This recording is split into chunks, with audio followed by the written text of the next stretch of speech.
Ladies and gentlemen, we are live. They said that it couldn't be done, but after 5 games to start their regular season, the Detroit Pistons have won a basketball game. And if I might say so, they did it pretty handily. They beat the Philadelphia 76ers 105-95 in Philly. According to Keith Black, a friend of the show, he actually pointed out that this is their first win against the 76ers since 2022. So, for the Pistons, this is a pretty significant win to break that losing streak, to get on the board, to finally get a win and no longer be winless on the season, especially for a team that went through what they went through last season. You needed to stop the bleeding as quickly as humanly possible. And to their credit, the Pistons did exactly that. They turned the ball over 6 times in the first quarter, but only turned over the ball 10 more times for the rest of the game. So overall, they significantly were improved in that area. In particular, Cade Cunningham tonight, he did still have 5 turnovers, but I would say overall, he was the one that really sparked the Pistons getting back into the game and then subsequently winning this one. But I would say the real standout tonight, if you're watching the Pistons, it has to be Jaden Ivey, because his aggression, his overall game, he's had games where he scored more, but I would argue, if you just look at the totality of his performance, both sides of the court, shooting the basketball, facilitating the ball, getting to the basket, his overall creation, I would say this was the most complete game we've seen from Jaden Ivey thus far as a pro. So I thought that was just a stellar performance, and you got 45 combined points from your backcourt and Cade Cunningham and Jaden Ivey, which is absolutely stellar. So exactly what you want to see from that young backcourt. I think any questions of whether or not those guys can play together can be put to rest. They actually put a stat on during the broadcast that thus far JB Bickerstaff and his staff have actually made sure, like, they've played Cade and Jaden Ivey 97.5% of the time on the court together, on the court during a game, which is exactly what they need to be doing, right? Like they need a Cade or Jaden Ivey on the court pretty much at all times. And once you saw that, that Ivey was able to really pick up, like the slack and just kind of take this game over and put it into an unreachable, position, that's really when the game, blew up. The other thing as well that was pretty obvious was one of the catalysts to the Pistons making their run, one of the catalysts to the Pistons holding the 76ers under 100 points. Without a doubt, Isaiah Stewart is the best center on this team currently. And with nights like tonight, it's not even particularly close. With Isaiah Stewart, he had 7 points, he had 11 rebounds, he had 3 blocks, he had 5 offensive rebounds against Andre Drummond, who is the self-proclaimed greatest rebounder of all time.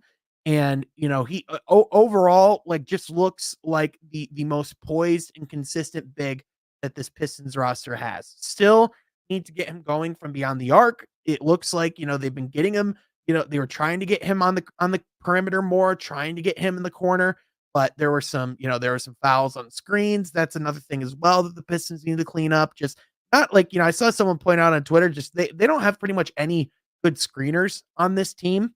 And it's something that needs to be corrected, because it almost feels like Jalen Duren gets a illegal screen at least once a game. It's something that you can kind of count on. It's like death, taxes, and an illegal screen from Jalen Duren.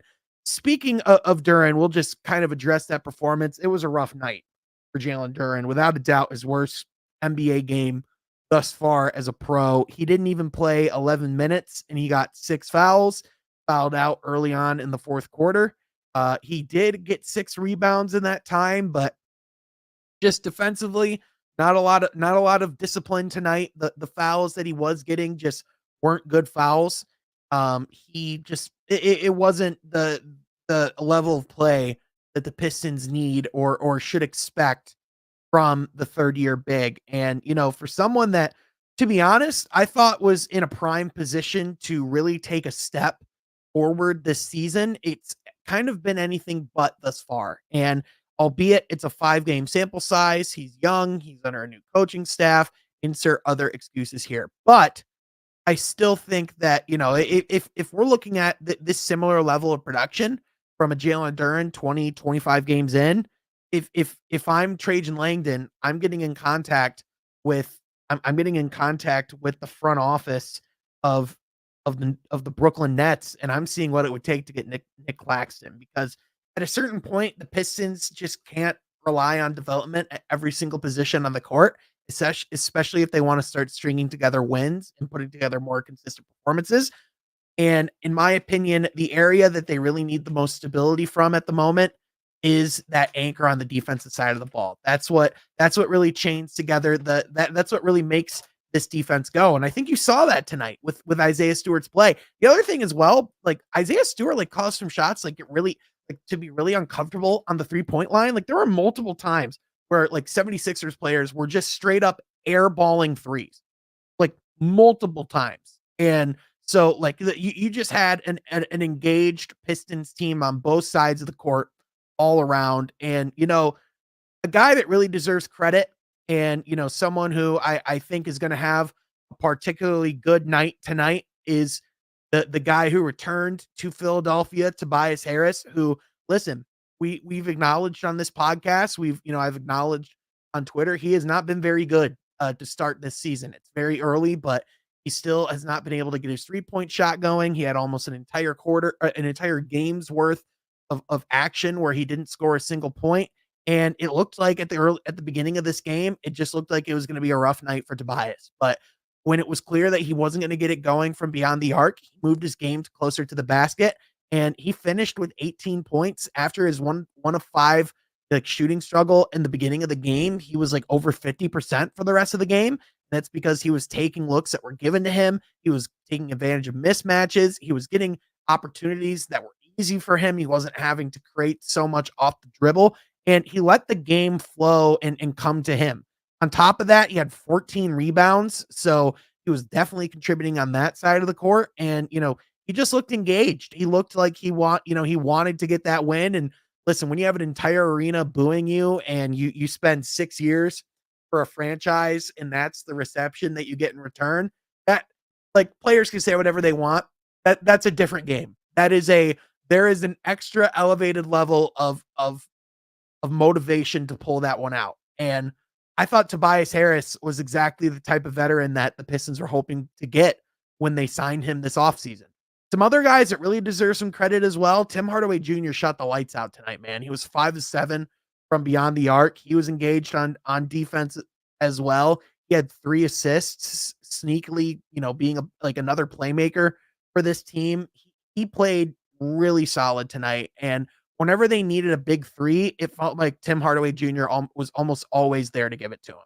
And Malik Beasley, even though he was 3 of 10 from beyond the arc, still not the greatest shooting night for him.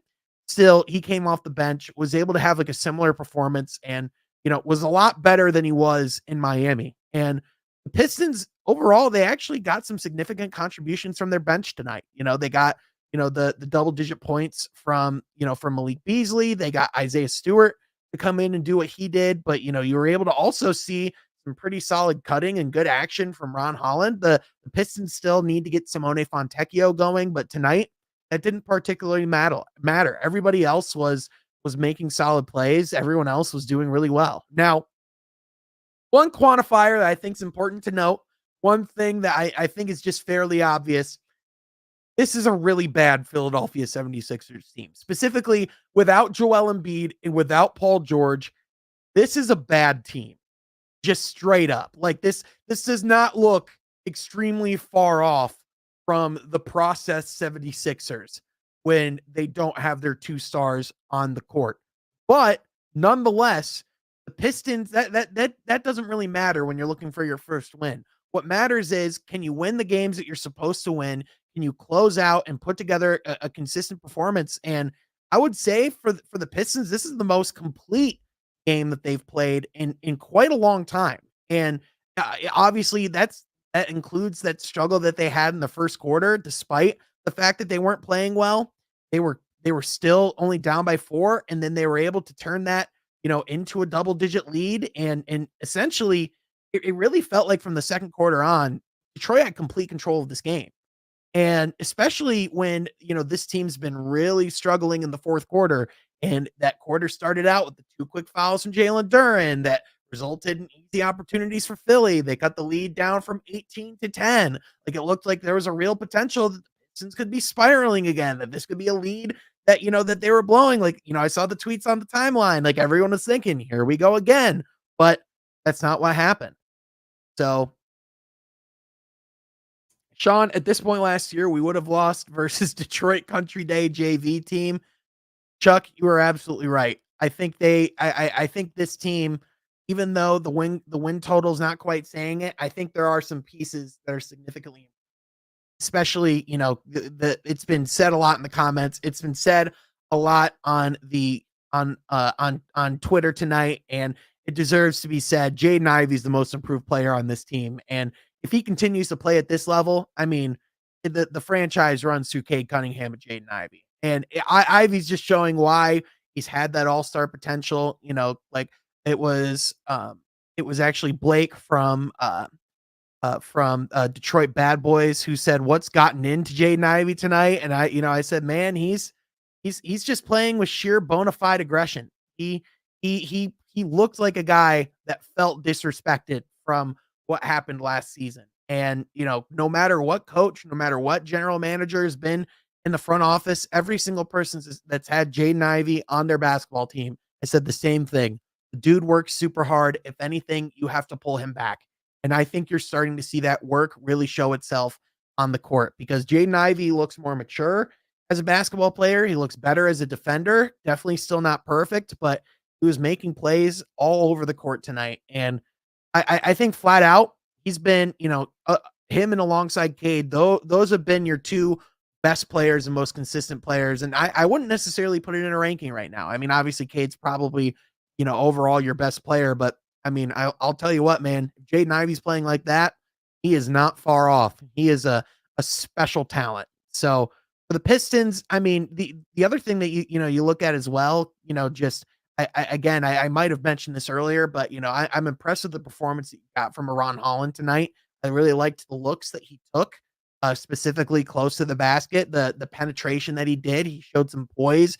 He played pretty calm, and for him to play, the amount that he did, only get one foul, he's not really being a negative for this basketball team, which, I mean, this rookie class collectively is struggling. I actually think right now, if you're to like rank how these players, from this class are ranking it, like are playing individually, I think Dalton Connect's probably, your most NBA guy, right, ready guy right now.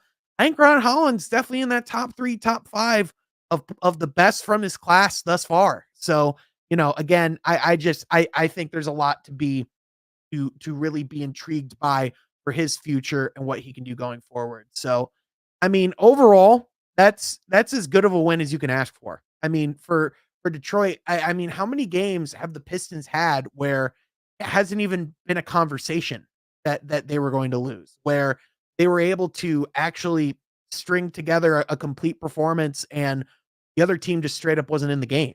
Like the Pistons have been on too many on too many double digit, like the wrong side of double digit leads and on the receiving end of those games. And so I think this is something that potentially could build confidence. And listen, it's not going to get any easier from here.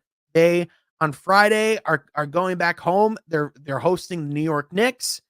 On Sunday, they go into New York and they play the Nets. So they play another high class, really deep playoff team, a team that could potentially be an Eastern Conference Finals team. The James Edwards Bowl is this Friday. And even if New York isn't playing their best basketball right now, you know that they're going to be coming in wanting to get a win. Tom Thibodeau is a guy that's not going to tank any game or take any opponent lightly. So I think it's important for Detroit to be able to go in and not have that pressure of having to get your first win, to not be sliding past a 5+ game losing streak. Because I said, as I've said on the podcast, this group can't afford like those type of significant losing streaks and those really just those stretches that they went through last season. It just can't happen again. So, for Detroit to be able to go in to get a win on the road against a team that has playoff aspirations, despite the fact that I think that if I'm Daryl Morey and I'm looking at your supporting cast right now, outside of Tyrese Maxey and Kelly Oubre, I'm not particularly thrilled with what I'm seeing, but that's what you get when you sign a Paul George and a Joel Embiid and a Tyrese Maxey and Big Buddy, right? I guess it doesn't really leave much to put stuff around the margins. Hey, that's not my problem. So overall, really good game from the Pistons tonight. The individual improvements are showing themselves, and it's produced in a win. So for the Pistons going forward, they have to keep playing, at least towards this level. I still think it will be big for them to be able to a close crunch time win, to actually close a game when they're leading by a short amount. Like, I think those types of wins, I think, are going to be the true sign of growth. But teams need these. Like, you need some occasional statement wins, like solid double digit, like blowout victories. You need those for the confidence, for like the joy. Like, this is the most fun the Pistons look like they were having in at least a calendar year. So that's going to do it for tonight. We did drop a podcast right before the game dropped. We had Steve from Resball Pod, guy who also was on Woodward Pistons with us quite a bit back in the day. Talked quite a bit about the Pistons struggles going into tonight. So if you haven't seen that episode yet, I'm sure that is somewhere here in the description or in the play next on the side. But that's going to do it for now. Be sure you subscribe for more post game content, podcasts, analysis of the Pistons and all things NBA. We'll catch you guys next time from Half Court. Be sure you're subscribed.